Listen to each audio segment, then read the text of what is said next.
Hello, and thanks for joining us from our studios in Tel Aviv. Coming up in today's newscast, Israelis are included in the Panama data leak. A Game of Thrones star teams up with Sodastream, and Israelis have found a groundbreaking cure for cancer. I'm Denise Wood here with the latest news in Israel.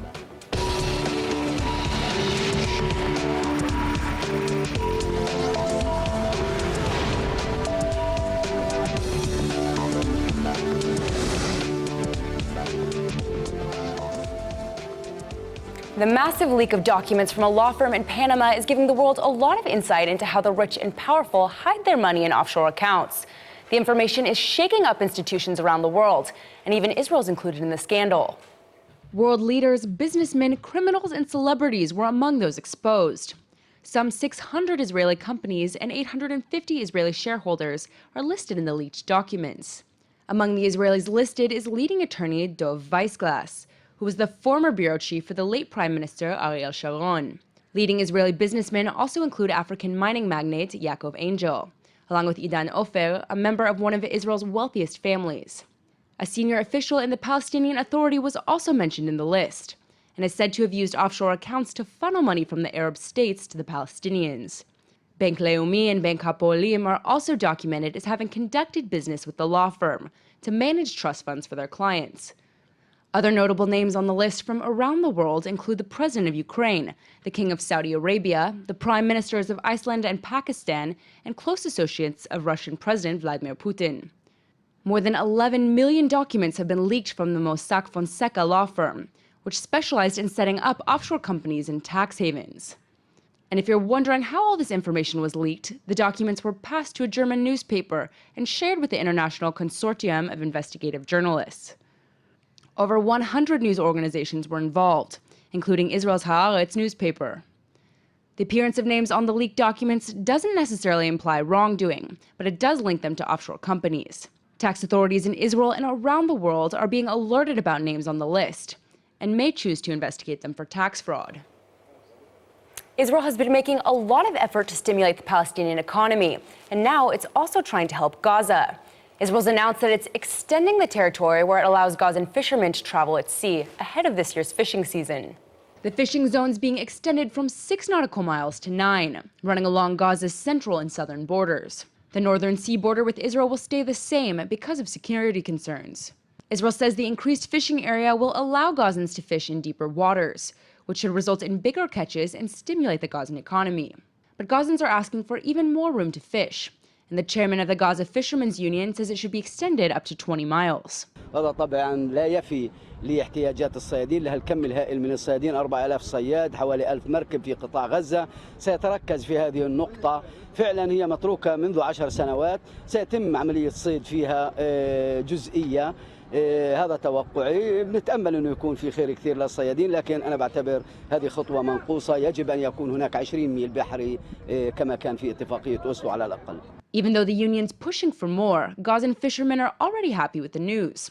There are around 4,000 fishermen in Gaza, and they are often in the poorest sector of society. احنا والله هذا أسعد خبر يعني سمعنا احنا الصيادين يعني إنه بنعاني عندنا أطفال وبدنا نطعميهم ونعيشهم يعني والحمد لله وإن شاء الله بوسعوا لنا الأفضل. Until now, Israel has maintained stricter regulations on the fishing border because of attempts by Hamas to smuggle weapons into Gaza to be used against Israel. Yesterday, Israeli forces shot at a boat that was smuggling unknown crates into Gaza from Egypt. Israeli forces say that fishermen failed to heed warnings calling for them to stop, causing Israeli forces to fire warning shots at the boat. The fishermen then dumped the boxes overboard and swam away from the boat, and it remains unclear what they were attempting to smuggle from Egypt. When you hear the word photosynthesis, you probably think of how plants make food and keep themselves healthy. Well, it turns out it can also make humans healthy, and 2 Israeli professors are using it to treat prostate cancer. Scientists at the Weizmann Institute have developed a breakthrough treatment for prostate cancer. The treatment is based on photosynthesis, and it eliminates cancer in over 80% of patients with prostate cancer. This drug is a medication which is given intravenously. It passes through the circulatory system and can be activated inside of tissues by the use of laser light. And so we've been using this for treating prostate cancer on FDA-approved clinical trials here at Memorial Sloan Kettering. And that's not all. It looks like it could also be effective in fighting other cancers. The method just successfully completed a 2-year clinical trial, where doctors injected an Israeli-produced drug directly into cancerous cells and treated them with infrared laser illumination.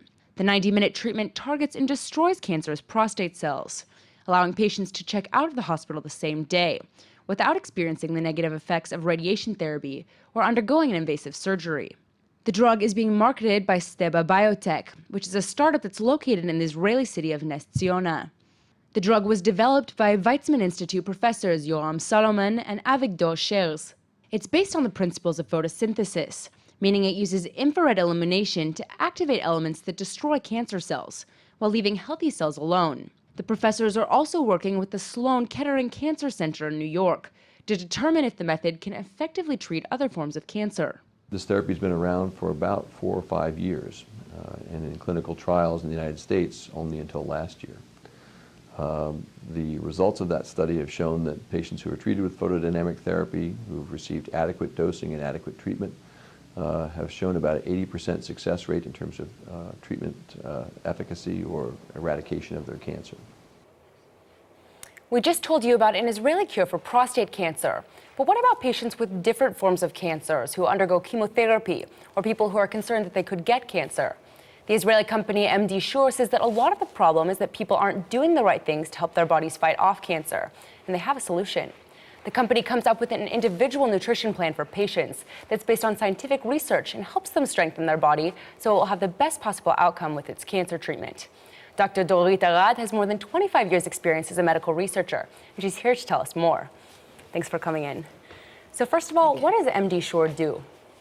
MD Sure finds out about the metabolic profiles, the personal metabolic profiles of the patients using state-of-the-art tests that are done in the US. Is this what you brought with you? Yeah, these are the tests. Okay. That are done actually in the US, but afterwards I get all the results and we analyze it and get a complete metabolic profile. In the metabolic profile, we find out what the cancer needs as nutrition and how it gets its energy.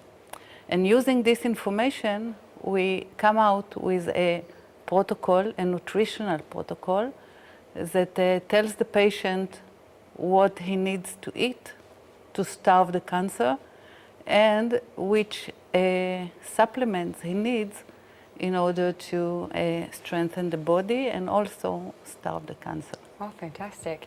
So is this treatment a standalone treatment, or is it something you would also recommend with other cancer treatments like chemotherapy or radiation? From our experience, like more than 3 years experience in the field, we find out that the best results are achieved when the treatment comes in a synergistic way with the regular treatment. Fantastic. We even do a scheduled protocol that changes during the period of the chemotherapy or biological treatment or whatever. Now, is this appropriate for people in all the different stages of cancer, all kinds of cancers? Yeah, actually, yes. It applies to most stages of cancer. Of course, in a stage that the person cannot eat or get anything, I mean, in a terminal stage, even then it can apply. I mean, even then I have examples that the person suddenly made a change, a switch, and Oh, fantastic. So on that note, can you tell me a couple success stories, maybe some people that have come to you and you've been able to help them and it really has made a huge difference? Yes, I have several success stories. I've treated like more than 180 patients in Israel and some in the US.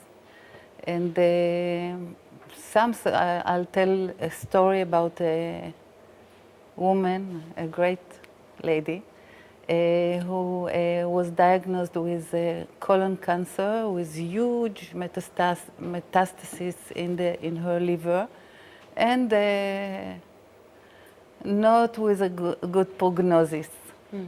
And she made a change in her diet. She did all the tests. She started chemotherapy with the change in the nutrition. And in half a year, in a combined chemotherapy and nutrition, the main cancer has disappeared. Wow. In the colon, and her liver metastasis became from like 30 centimeters to 1 centimeter. And from that period, she became very adherent to the program. And now she's like 3.5 years after, and she's well and healthy. Well, that's fantastic to hear. How did you come up with this program? It's obviously very different than traditional chemotherapy or radiation. What made you think of this? First, the information is in the literature and in the scientific world for a long time. So it's known that certain nutrients, like certain amino acids, like methionine, for example, they, if you deprive the person from methionine or laboratory animals, the tumor shrinks. Wow. And there are many, many studies like this for different amino acids.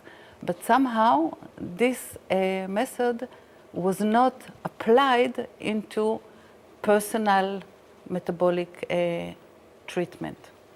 So that was, I thought that I can contribute in this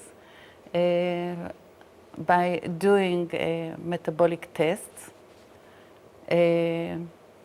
analyzing the data, finding out which nutrients the cancer needs and how it gets its energy, and deprive these nutrients from his diet. Wow, fantastic. Well, I'm sure some of our viewers watching this are going to want to contact you after hearing this. It sounds incredible. Thank you so much for coming in. I hope. A new archaeological discovery is causing an uproar in Egypt, and you won't believe why.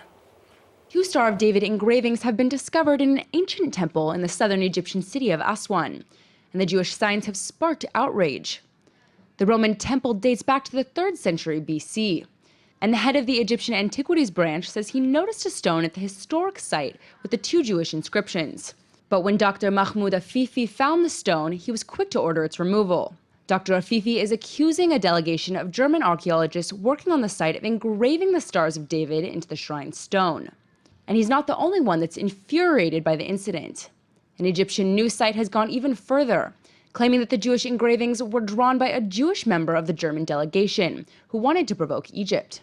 Now, Egyptian Antiquities Minister Khalid Anini has gotten involved in the controversy and is instructing German and Egyptian archaeologists to send him a scientific report about the 2 engravings.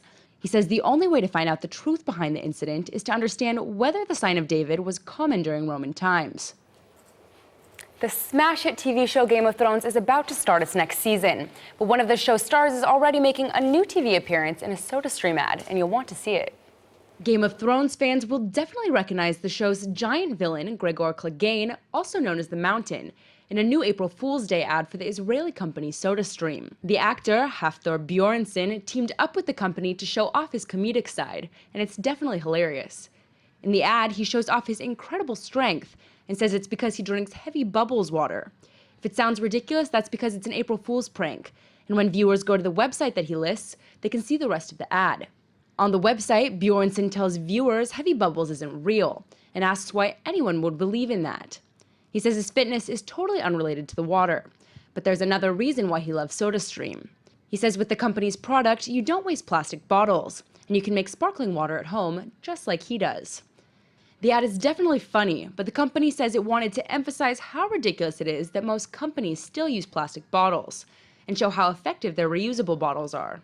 The ad's not only important because of its environmental message, but also because it shows the company is still able to pull in major star talent, despite efforts by the BDS movement.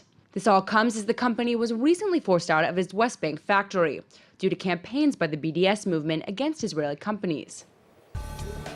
And now for our Hebrew word of the day. Today's word is achrayut, which means responsibility in Hebrew.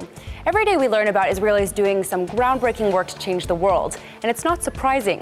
Israelis have a very strong sense of responsibility for each other, their country, and for the world in general. Just think about how achrayut is cultivated in the army. Since every Israeli is obligated to serve in the IDF, it makes everyone a lot more aware of their achrayut to the country. Interestingly, within the word achrayut, you can find the word achrai, which means follow me. It makes sense since it requires a lot of responsibility to lead others. Almost any commander in the Israeli army can tell you that.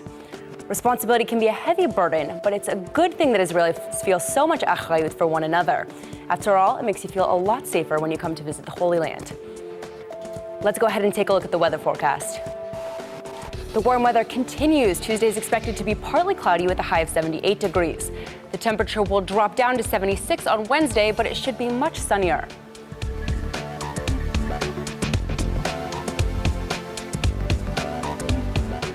All right, everybody, that's it for today's news. Today's exchange rate is 3.78 shekels to the American dollar. Remember to sign up for our daily newsletter at iltv.tv, and don't forget to check out our evening update every night at 8 p.m. Eastern Time. Thanks for watching, and see you tonight.